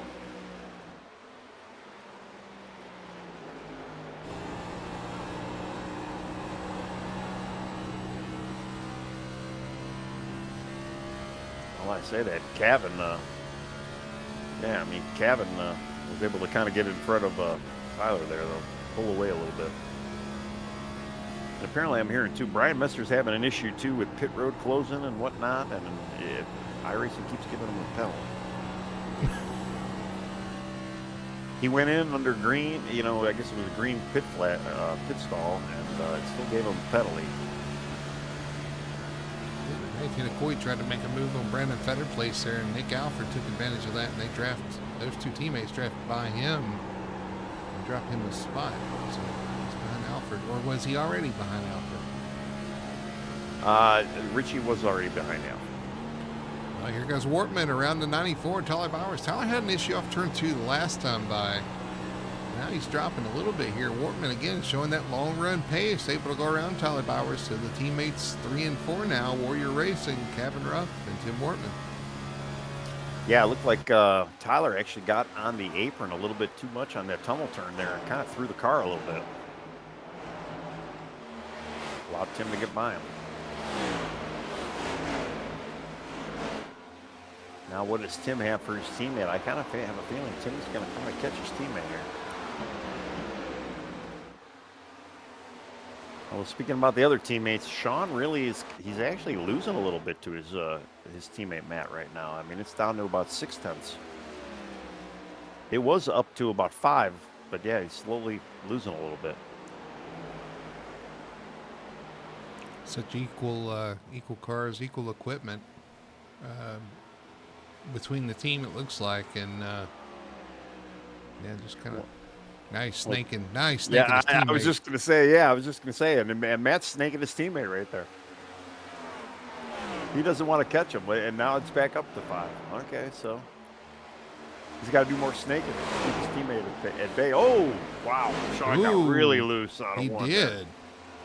Smoking the tires off the corner too. Yeah. That's gonna perk the ears up on Kevin Ruff as he starts to close in. Now he's well within draft distance, and all of a sudden, things starting to look a little tasty for second. Oh, Kevin Ruff up into the wall off of turn 2. Oh man, he was getting almost too greedy watching that slip in front of him, and had one of his own. And this is one of those tracks too. I mean, with such different corners, it is really a momentum track. And you get one little goof, one little slip, and yeah, you can definitely go back in a hurry. Just because of speed. And maybe Tim Wortman's starting to lick his lips. Now, just to give you an idea too, that slip up that we saw Sean do in turn 2, he lost a second to his teammate in front of him. So all that time he was at 0.5, he is at 1.6 right now. Turn 2 is one of those places where you can gain a lot, but you can lose a lot if you get it wrong too. So. And he lost quite a bit. Yeah, like I say, I mean, it's a very much a momentum track too, and yeah, you definitely want to just keep that RPM in the car and keep the thing going. One little slip up, especially like turn 1, the straightaways are so long here, you just lose that long run speed at the end of the straightaway. Right, here come the teammates off turn 3 together. Wortman still closing in on the 99 of Kevin Ruff there. He's going to push him down the straightaway. So I think Wortman's got the better car right now, so I would definitely think you would, want to try to get by and see if you can catch second at least. Well, yeah, they've closed in on Sean ever since Sean had a little issue there too. So yeah, Wortman's definitely looking at that number 2 car right now. 98. Nick Alford in the wall a little bit off the corner, but he keeps his momentum, going to stay in front of the 19 of Coy. Well, we're under 10 to go here, so yeah, the tires have got to be howling and screaming. Oh, Nick gets loose right in front of Richie. Oh, he spins in front of the 19 of Coy. Caution is out as the 98 goes into the spin cycle in turn 2 here at Pocono. Wow, everybody misses him too, it looks like. Well, there's still cars coming around a mountain there.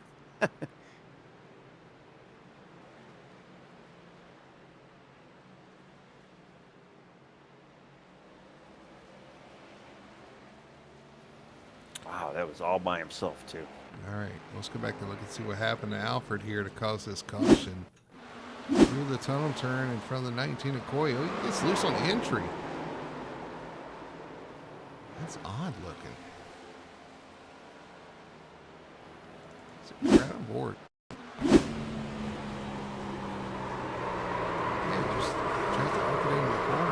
Eventually just comes around on him. Really weird. Well, let's ride on board with the 19 of koi.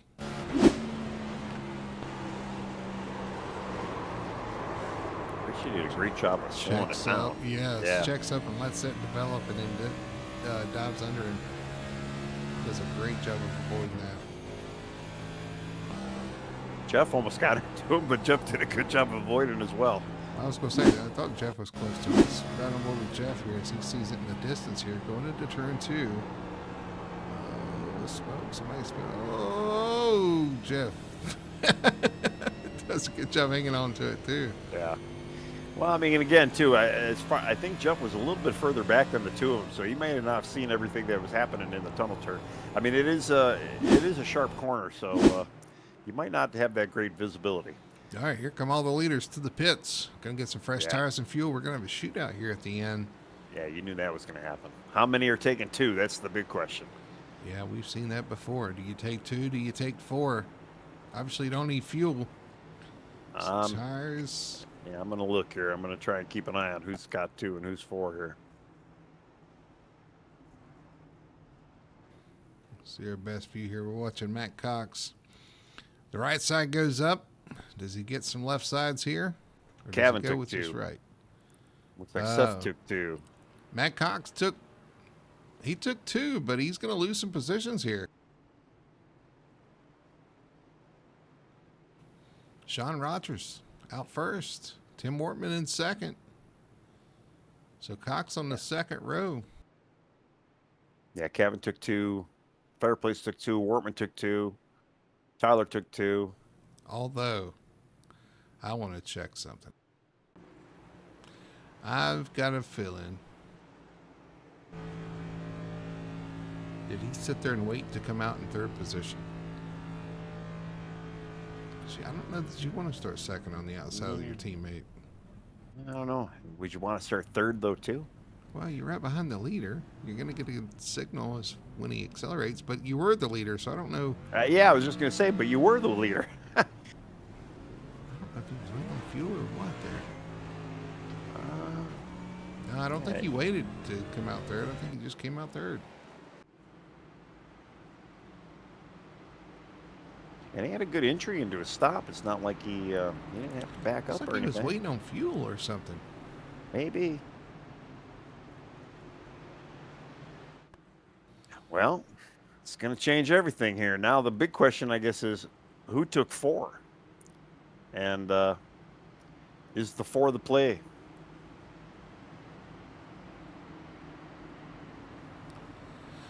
Well, who took 4? Who's our guy on 4 tires? Well, Richie Coy took 4 for sure. He dropped pretty good there. I think Chandler did the same. He dropped behind him. Yeah, because I'm looking too, like Austin Moore got out of pits right before Richie, and I know he was behind him. Everybody Okay. else did too. Yeah, Austin took 4 or 2 rather. Let's see, Kermit was in that mix as well. Took 2. Nick Tracy took 2. Yeah, Ben definitely took 2. Nick Elford took 4. Kermit took 2. Interesting. Yeah, a mixed bag here. I mean, we saw earlier though that 2 versus or new tires. I mean, they mattered a little bit. They didn't matter, but it wasn't like a huge change. But now this is a big difference between 2 and 4. But we've seen with this car, 2 and 4 tires is not a big difference either. Although, with the high speed of these corners, and especially in turn 2, that extra grip is going to pay dividends. So. Well, and if we get a couple of green-white checkers, I mean, there's going to be some different strategies. Maybe some guys might not be able to handle a car on 2 opposed to 4 too. I mean, it could be anything goes right now, to be quite honest with you. 4 might be the play. Get a restart with 6 laps to go, though. Only 6 laps around here. That's a long time, but it's not a long time for those guys back there, especially Alfred in 15th. Coy is back to 20th. Who's our first guy on 4, though? I believe it actually is Richie. I don't think Nick took 2. Wow. Okay. All right. Well, pace car's going to peel off. Your leader now, Sean Rogers over Tim Wortman out front. Green flag flies. A pretty even start up front. And here comes the 34 Fetter Place. Going to give Tim Wortman a little push down the straightaway here. Well, he knows he might not be able to win Fetter Place there, but yeah, he's definitely going to try and help a little bit, try to get up there. Maybe at least give Wortman a little shove. Wortman up the track and man, almost 4 wide over there. 3 wide though. You were talking about 3 wide into 2. I think we might see it. Cars bouncing off the walls, bouncing off each other back here mid-pack. Meanwhile, at front, Matt Cox racing for second over Tim Wortman. Well, they thought better. Yeah, we have no. Oh, Matt Cox loose off the corner there. It's going to check him up a little bit. Here comes the 34 Fetter Place to the bottom in turn 3. Yeah, they're scattered too, all going into 3. 3 wide in 3. It's a mess back there behind them, but they make it off the corner. Watching this up front. Fetter Place on the inside of Matt Cox. Sean just setting sail, though. He's got a great lead right now over the rest of the field. Enjoying that clean air, probably looking in his mirror, laughing. He does. Matt Cox up the track a little bit there. The 34 Fetter Place to the bottom. Coming off the corner. That's a pretty good run off the corner. They're going to clear the 34 Fetter Place. Moves low to block, but the Fetter Place, I thought he was going to still stick it in there, but no. I know, yeah. Ooh, who's that? Is that Villalobos getting a little loose in turn there in the back? It is, up and against the wall. He's going to lose some positions. Yeah. No harm, no follow. But all that battling has let the 44 Sean Rogers run away with this one right now. As we come to the line, it's going to be 4 laps remaining. We were talking about new winners at the beginning of this broadcast, and we may actually see that tonight.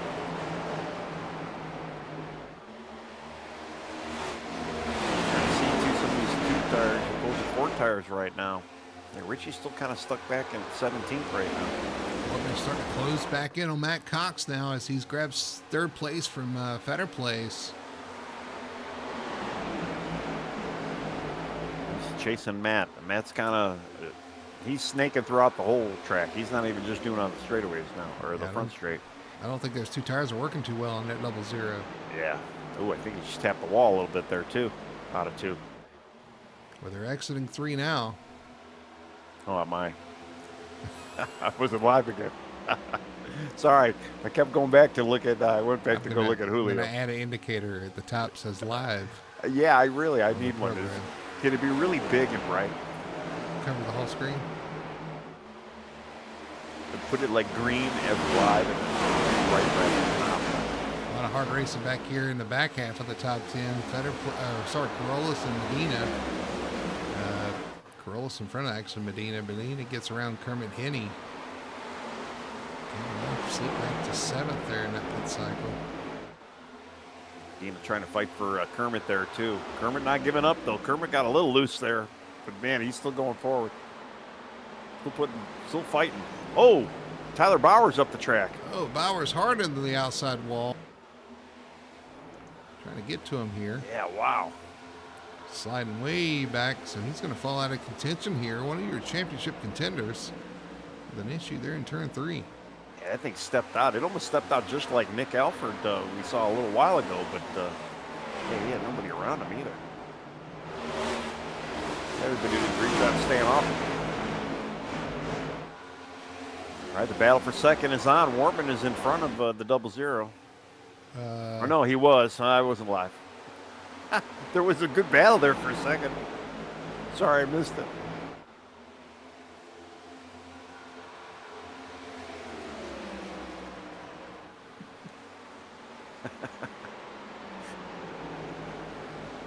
The battle is for second, but we're going to come around in turn 3. See the white flag. 1 lap to go for the 44 of Sean Rogers, who has not led until now on this run and is pulled away from Matt Cox. Matt Cox got his hands full, though, with the 83 of Tim Wortman. Yeah, he's got 2 teams behind him battling for that second spot here, and then we might go 3 wide into 2. This is their last hope, last chance. Ooh, Matt Cox up high against the wall there Yeah. a little bit. He's trying to block the 83 of Tim Wortman, still blocking He is as they using go that into mirror. turn 2. Oh, the 03, the 00 sideways off turn 2. He's going to lose 2 positions here as the 83 of man. Wortman and Brandon Fetterplace get around him in turn 2. Who is going to finish second here, though? You got Tim Wortman on the outside, the 34, a Fetterplace on the inside, but it all happens behind the number 44 as Sean Rogers is going to take the win here tonight at Pocono. Wow. We knew that battle for second was going to be a battle, and yeah, I kind of have a feeling Matt was he was looking too much of his mirror, not in front of him, and he slipped up in turn 2 there. A lot of aggressive blocking happening there late, and at the end of the day, it doesn't even matter. So those 2 cars come around him. Man, But your winner great tonight, race though for Sean. 44 Sean Rogers takes the win. Matt Cox not even celebrating his teammate, going straight to the pits. So maybe a little frustration there. Yeah. Well, he led most laps tonight. Had a great car. His teammate wins on top of it, and unfortunately he gave it up there in the last couple corners. So Sean Rogers, your winner tonight, your big winner. We talked about a first-time winner. Well, we got one. Yep, we got one. He's been strong the last couple of weeks and finally knocks that door down and grabs that win here at Pocono. And going to come down and celebrate with the fans here. As he's doing that, let's look at our results here tonight for the Pocono 200 for the Victory Fuel Cup Series. Going to be Sean Rogers with the victory. Tim Wortman with that late race pass finishes in second position. Another solid finish there for the for Mr. Consistency. Fetterplace, last season's champion, is going to finish in third spot. Matt Cox falls to fourth late there after that bobble out of turn 2. Austin and Maury with the top 5. Good rebound for him as well. Grabs that 5th position. Kevin Ruff in 6th. Greg Carr, he had issues early on. He had issues twice early on. Rebounds to a 7th spot. Great run for him in the 25. The 24 Jose Medina finishes in 8th position. Another solid finish for him. Corollas, your pole sitter, he finishes in 9th spot. 10th spot, a top 10 for the 98 of Nick Alford. Jeff Chandler just outside the top 10 in 11th. 12th for Richie Coy. Used those new tires late there to claw back to a 12th place finish. 13th for Kermit Henney, and 14th going to go to the 81 of EJ Luna. All right, 15th, Lane Allen. Then we have Tyler Bauer, 16th. Julio Villalobos, 17th. Eric Driggins, 18th. Mason Hoffner, 19th. George Hendricks, 20th. Brian Messer, 21. Ben Tracy, 22nd. Christopher Harrison, 23rd. Derek Catt, 24th. Alan Duranco, 25th. And Victor Fluger, 26th. But, man, it was pretty exciting race. I mean, boring in top 1 spot for most of the race, but I'll tell you, that battle for second and third all night, that was a lot of fun to watch. Yeah, we had that late race shootout there. Kind of made things interesting for sure. Those guys racing hard for it, and turned out to be a pretty good finish there. So we're going to take a quick commercial break. When we come back, we'll talk to our top 3 finishers of tonight's race and see what they have to say. We'll be right back after this. Racing isn't easy, but experiencing it is. iRacing puts you in the driver's seat with the industry's leading sim racing game. Drive on laser scan replicas of the greatest racing circuits from around the world. Go head-to-head against other drivers chosen by skill-based matchmaking to ensure competitive racing at every level. Compete across all your favorite series. In officially licensed cars, engineered to deliver the most accurate driving experience possible.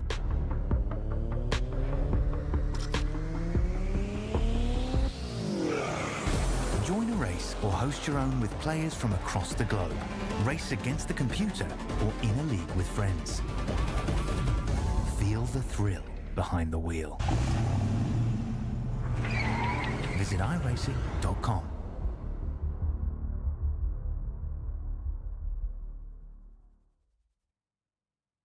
We are Best One. The best tires. The best customer service. The best automotive service. The best team. and the best customers. You see, Best One isn't just our name, it's who we are. Since 1948, Best One has been delivering quality and dependable tires and full-service automotive care to our customers. Best One, selling tires, serving people. We are Best One.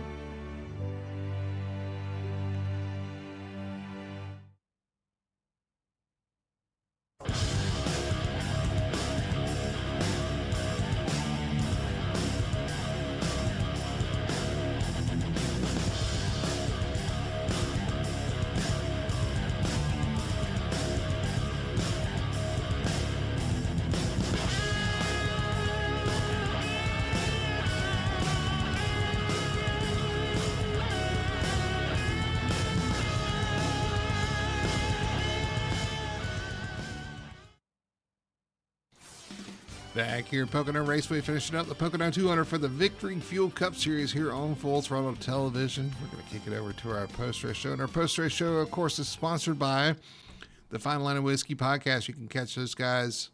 Brian, actually, both those guys are out there on track tonight, Nick and Brian. Mondays, they recap the week of racing, or the weekend of racing, I guess, from the NASCAR side. And probably some other things. They always throw in some interesting stories in there. You definitely want to check them out. They're a lot of fun to listen to, and always have some pretty cool and interesting takes. So the Fine Line of Whiskey podcast, you can find it on Apple Podcasts and on Spotify, which Spotify is where I listen. So there you go. Let's talk to our top three finishers, and we'll start with our third place finisher, our past champion, Brandon Fetterplace. Brandon, congratulations, man. Third place tonight. Man, it got interesting there late. It was a little boring in the middle. You guys kind of riding. I don't know if it's boring for you guys. It's boring for us. Just kind of watch. You guys were riding around, kind of taking care of your cars and getting your fuel mileage there. But there at the end, though, we had that late race shootout, if I could talk, and made it kind of interesting. Yeah, we, I don't want to get it lost in translation here. I'm actually really happy I managed a P3. I had a rough night. I mean, it was really the setup that we brought here tonight just was not up to snuff. We just could not get the cars to feel right.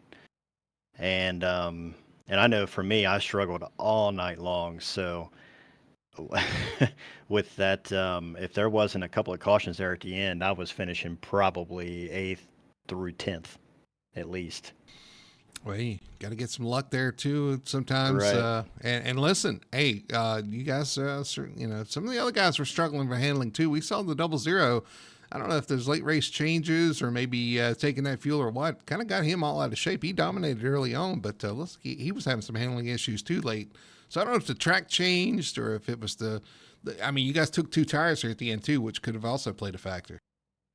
Right, and actually the car felt a little better on 2 tires than it did all night. I mean, I adjusted on this thing every time we came down pit road, and it just would not go the right direction. But, those guys were fast, Matt and Sean. I mean, they were trimmed out, and that car their cars were fast. I mean, I know I didn't have anything for them, but I'm sure glad that last caution came out and gave me an opportunity to take 2 rights right there, and like I said, the car felt much better than it did all night. I was just glad that we didn't wad them all up there at the end. It got pretty interesting. It got pretty tight there at the end for sure, and yeah, it was interesting that last lap too. I mean, the whole last couple laps was a lot of fun to watch from our standpoint. So you guys did a good job hanging on to it there at the end. And listen, you of all people know that putting these solid finishes together is what makes a championship run. I mean, again, with a third place tonight, yes, you may have had some help with the cautions falling the way they did or whatever.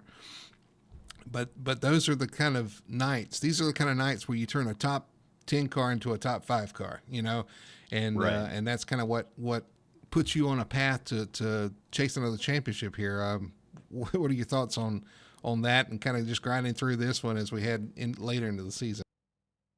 Yeah, that kind of is what keeps my motivation going. Nights like tonight are a real motivation killer, just because that you could have done, better. And it was nice that we got some breaks there with the cautions, and we came home P3, which is great. But like you said, I'm looking at the points, and that's all I'm doing. And so for me, a top three, I got seventh at stage. I know that's decent points on the night. I think I came in, fourth in points. So for me, it was a solid points night. Even though I had an ill handling car, I still know I left here with decent points, and so that I'm able to, at least keep my head held up high with that, knowing that, that's my main goal is to go for a championship. Actually, I prefer to have the whole year, but we'll take either any of them that we can get. Well, you could sweep all three and just say, hey, I was there the whole time anyway. So, Right, right. but man, you can't win them all. That's Obviously, right. you can't win them all. But listen, a solid third place tonight.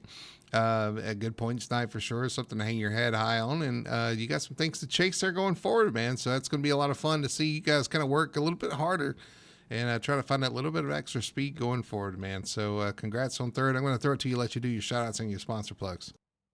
Thank you very much. Thanks to the team, High Lap Heroes. Thanks to Premier for the fast setups that we get every week, even though I didn't do very well. I had struggled with it tonight. Thanks to y'all for the broadcast. Thanks to everyone that watches. Thanks for all the league sponsors and everyone that makes this happen. And we'll go get them in Homestead. All right, should be a lot of fun. See you at Homestead, man. Congrats on the third tonight. We'll see you down there in the Sunshine State. All right, thanks. All right, there's your third place finish tonight. Brandon Feder placed in at 34, grinding out a third place finish. Felt like he maybe didn't have the card, but he had the ability to bring it home in third. So congrats to him. Tony, I believe you're standing by with the second place finisher, Mr. Consistency, who sneaks into the top three every week, it seems, and we get to talk to him all the time. You are standing by with the number 83 of Tim Wortman. Yep, over here with Tim Wortman. Like Brody said, Mr. Consistency. It looked like that two-tire stop. A lot of guys did it towards the end. You were fighting for that third, fighting for second. It all kind of fell into your lap there the last couple laps. How was your race, man? Great race, great car all night long, real fast. Just needed to not lose track position on cautions and restarts. Those extra one or two cars you have to pass on a long run. Just them two guys out front were just able to get away from me, and by the time I get everybody cleared, what are you gonna do? Well, it looked like you were kind of working with your teammate there a little bit. I know he had a bit of a travel from the back of the field, kind of coming up there, and the two of you guys looked like you were helping him out. That's what I saw with the teammates with Sean and Matt in front of you. They were kind of working together early on, getting that long run. But you obviously had the better long run car, I think, of your teammate, and Yep. it kind of showed up towards the end of the race there. And what was going through your mind the last couple of laps? I mean, even the last corner in the tunnel turn there. That I wish I'd put even a few more clicks into the car, and not let Tyler get by me on that restart. I think, if I come out of turn one in P3, I think I'm up there giving Sean a pretty good run. Well, you definitely gave him a pretty good run. Well, I mean, you gave his teammate a pretty good run there at the end for sure, and you're getting there. I mean, a couple more bridesmaids here, and you're going to be in victory lane at some point. And Yeah, we'll see. What's the counter at? Are we keeping track yet? I'm not, but we got a website for that. I'm sure they could tell you how many you got. I'm telling you that we're gonna have to start keeping track, because it's gonna get pretty funny here for a while if I don't get one. Well, when it happens, it's going to be, I think it's going to be a domino effect. You're going to just see them click off more and more and more. So we're just waiting for that day. And again, man, congrats on second. And the floor is yours. Yeah, I really thought with how I ran in another league on Thursday night, I thought this was going to be my night. So, thanks to the guys at Ryko for putting a heck of a car under me. Kevin, even though he was on something else, still managed to find each other on a track and being a good teammate, racing me clean, and Warrior Wraps for putting just an awesome clean wrap on the car. Oakney Hill Products for funding my racing. RS button boxes. VRS hardware for just a great wheelbase system to get out here and run every week. Just a tank, and gosh, I think I hit it all. Well, again, man, congrats. we're going to see you in victory lane soon enough. So yeah, we'll see you next week though. All right. Thanks, All right, man. guys. Yeah, have a good one. We'll see you next week. And I believe Brody, you're with Sean is our first time winner, right? Not Seth. Sean is, right? Yeah, it's Sean, not Seth. That's correct. And I agree with Tim. I think he had a good long run car. Just couldn't quite get the track position there. But and on that last restart, there was nobody could do anything with Sean Rogers. Jumps out to the lead here late in this race on that restart and never looked back, man. Sean, congratulations. What a win tonight. Thanks, man. Yeah, it was a lot of fun.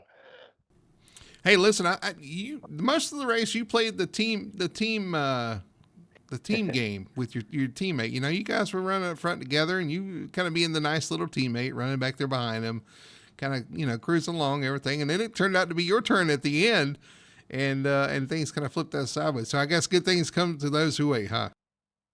Yeah, definitely. We were definitely working together there through, the middle chunk of that race. I don't know if I had anything for him, even if I wanted to try to get by him. So I was just kind of taking the toe and trying to push him as best we can, gap it out, and kind of make it a two-horse race. But I was low key planning out some runs to see where, when it came down to it, that I could make a run at him. But like you said, it didn't come down that way. I don't know what happened to him in the pits. But I came out first, and the guys started battling behind me there in that final restart. I was able to get out to about an 8, 9, 10th lead, and I just had to hold it.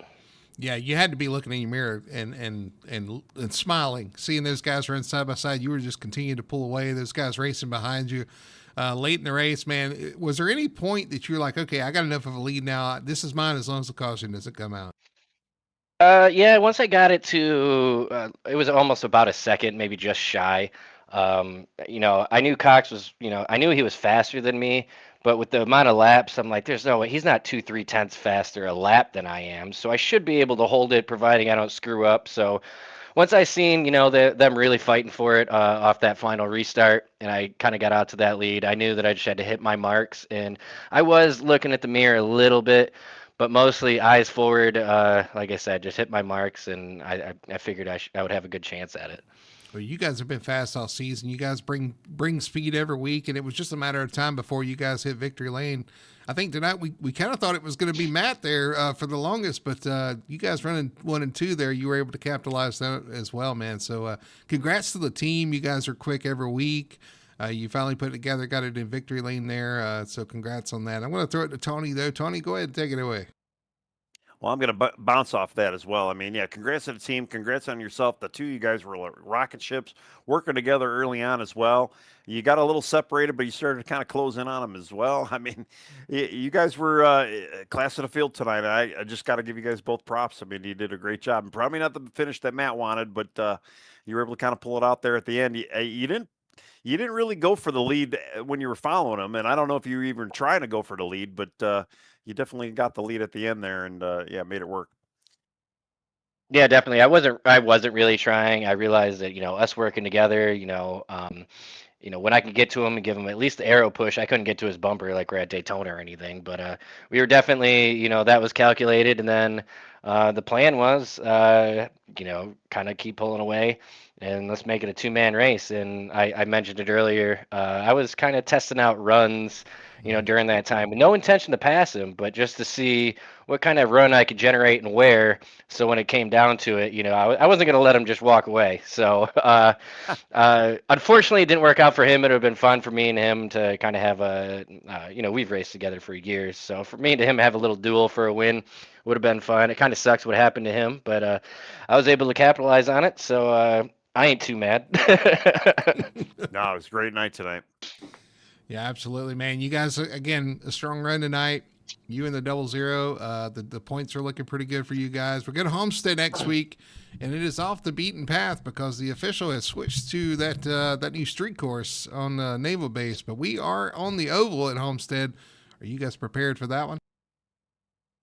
I haven't really put too much thought into it. I've been putting I still got one more Pocono in my kind of league schedule that I run. And then I really need to dial in on San Diego. So I don't know I don't know what I have planned for that yet. I was kind of hoping that they would switch it over to San Diego to match the schedule, but if they're keeping it, I'm gonna have to figure something out. So I guess we'll cross that bridge sometime before now and next Monday. Yeah, absolutely, man. Well, you got a week from today to worry about that, man. So enjoy the win. Congratulations on that once again, and again, a great run for the team and for yourself in general there in the 44. Finally getting that first win off your back, and probably many more to come there. So I'm going to throw it to you, let you do your shout outs and your sponsor plugs. Yeah, shout out to all my teammates at First Engage. Great group of guys, Cox, Greg, and Jose. And thanks to Jose for giving me the opportunity to join his team for this season. Obviously, my first go around here. Shout out to Icon Apparel, who sponsors me. They have great gear. Definitely check them out. Shout out to my team, BMP. That's where all the speed comes from. Good group of guys, always pushing each other to be faster. Shout out to all the admins who put on this league. It's been a lot of fun. The racing's, really clean. Definitely a lot better than officials. So, shout out to them for kind of running a tight ship. And final shout out to you guys. I love going back. Usually sitting in my cube Tuesday morning, and I usually will watch the broadcast back. You guys do a great job, so don't want to leave you guys hanging. So shout out to you guys as well. Absolutely. Well, you got a lot to look at there for that last run there. You're going to see yourself up front. That's going to be a lot of fun, man. Congratulations on that. Your name as well, so you'll look. Oh, forward yeah. to that. Well, yeah. Tony did butcher your name a couple times, so you'll be looking for that. It's a basic name. What do you get? What do you call me? Scene or something? Seth. I don't know. Yeah. Where did he get Seth from? Yeah. Oddly enough, that is my younger brother's name. So. All right, man. Awesome. All right, man. Congratulations on the win tonight, man. And we'll see you next week at Homestead. Sounds good. Appreciate it, fellas. All right, there's your winner tonight. Sean, not Seth, Rogers. That's in right. the number 44 machine for First Engage. First Engage, all in the top 10 there at the end. Greg had some issues early on.